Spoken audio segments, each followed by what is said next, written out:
All right, welcome to 2025, everyone. Here's my progress on this coach car restoration from basically, oh gosh, October of last year up until late February of 2025. So thanks for tuning in. Share, like, subscribe, and enjoy the video.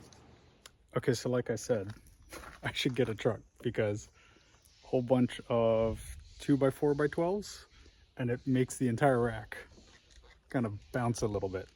So I got 3 more 2x4x12s than I needed, but basically we have them all laid out where those metal cross pieces are that are holding the 2 walls together. What my concern is, those metal pieces are the only thing holding the walls from bowing out or bowing in, and the shape that they are isn't super secure. So with a strong enough gust, they could technically shear at the top or just bend or deform. I don't want that. I don't want to have to deal with trying to find new ones.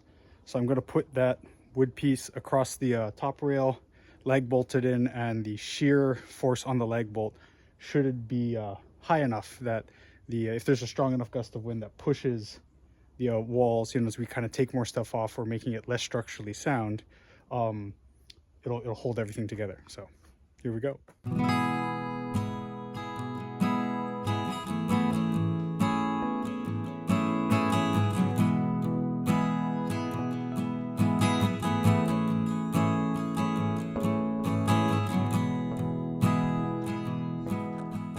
See if I can do this one-handed. Here's how we're doing this.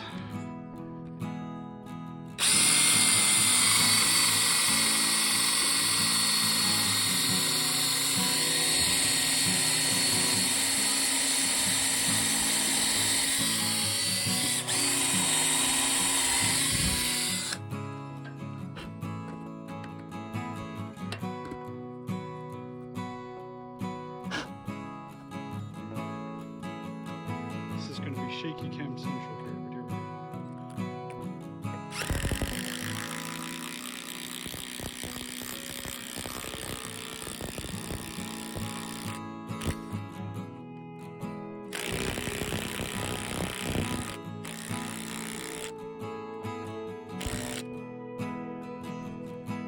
All right, one down, 18 more to go.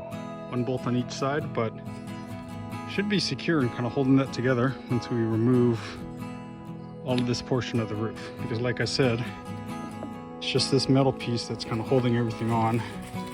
That's just these little square bolts bolted into the top rail.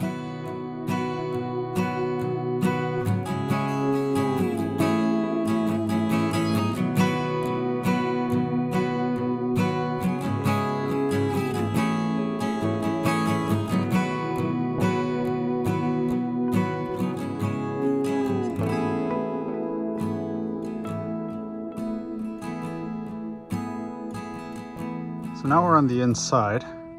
See all these little cross beams I've put up to kind of stabilize it. Pushed on the wall, it doesn't quite wobble back and forth as much. Don't know if this is going to come through on the video for you guys, but this wall here, because of fire damage and wood rot, is leaning really far out. You can kind of see it angle in. So we're going to go ahead and use some come-alongs to try and pull the wall in, and then put blocking attached to the outside of those pieces on either side and secure it that way.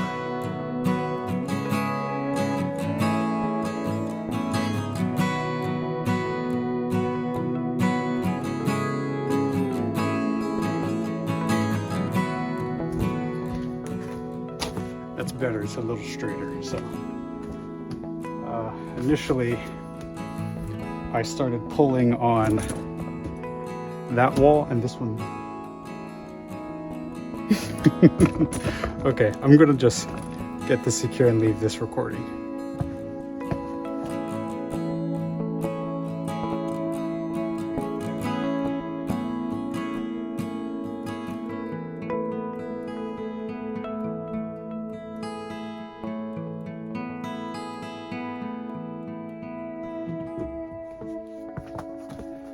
Okay, this is turning to a much bigger issue than I'd like, so I'm gonna stop recording, take a break, think about it, come back and tackle this the right way. Okay, went away, had some water, thought about the problem. Got this block here, a whole bunch of wood screws holding it together.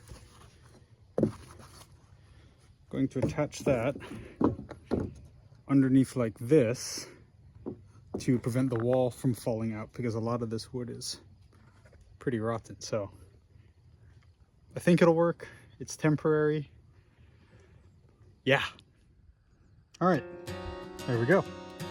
Had a quick thought.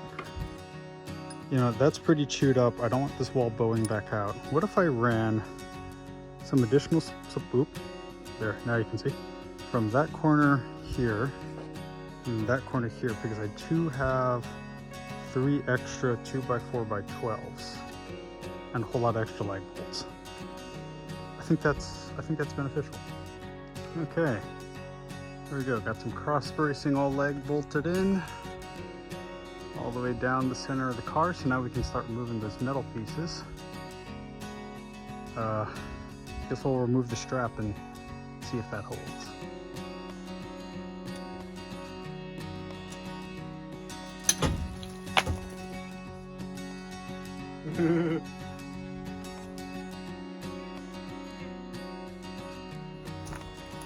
Well, as far as I can tell, it's holding because it hasn't bowed back out yet and the entire wall hasn't fallen down, so good news.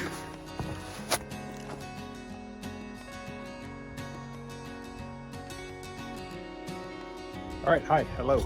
So now that we have all of these centerpieces attached to hold the walls, prevent them from moving, I'm going to take off one of these metal brackets here because we need to refab one that was missing in between this one and the next one. I have some measurements on the even spacing for them, but I don't know what it is off the top of my head.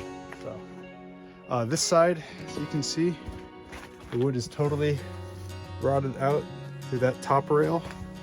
But on this side, it's still relatively secure. So there's a lag bolt on one side and then a bolt and a nut on the other side. So we gotta move that. So let's see how it goes.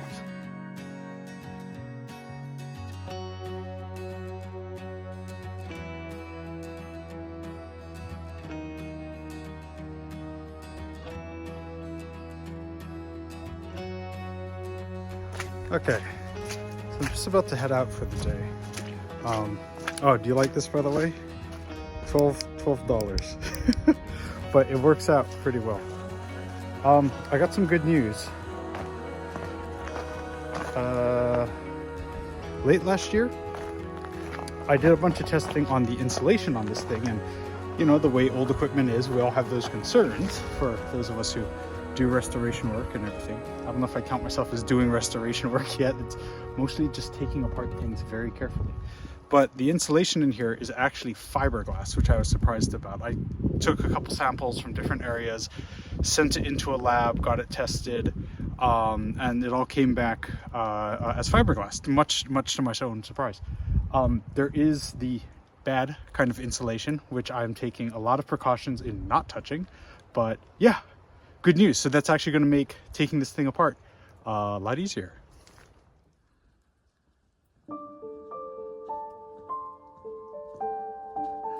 So we got a bit of snow recently, but today I'm gonna go ahead, try and knock those 2 torch cutoff rivets out. So we'll just that other little one, these little nubbins right here. So let's see how this goes.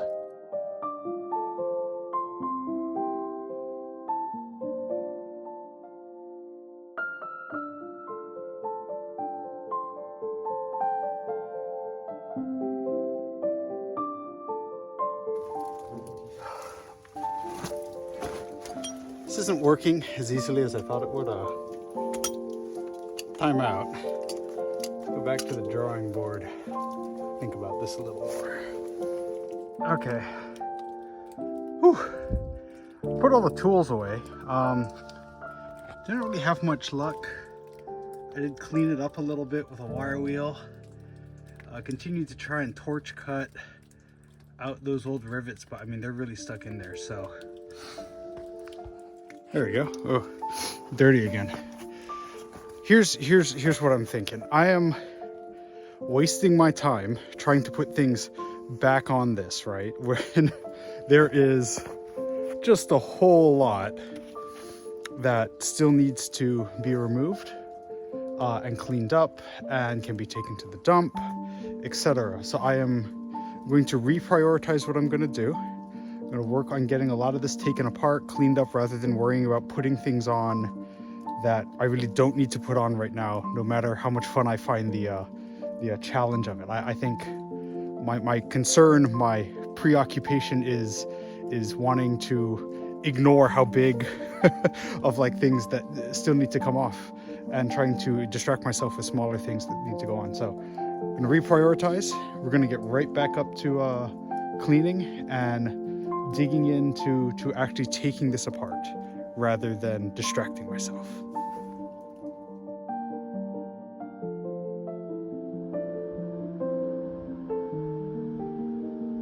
Alrighty, well, good afternoon, everyone. Finally got a full day of work, so let me show you what we got up to. I feel like every time we do this, it always looks the same, but maybe you guys will notice a slight difference.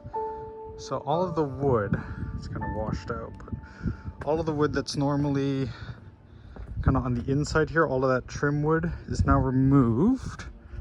Same with all the wood on this side.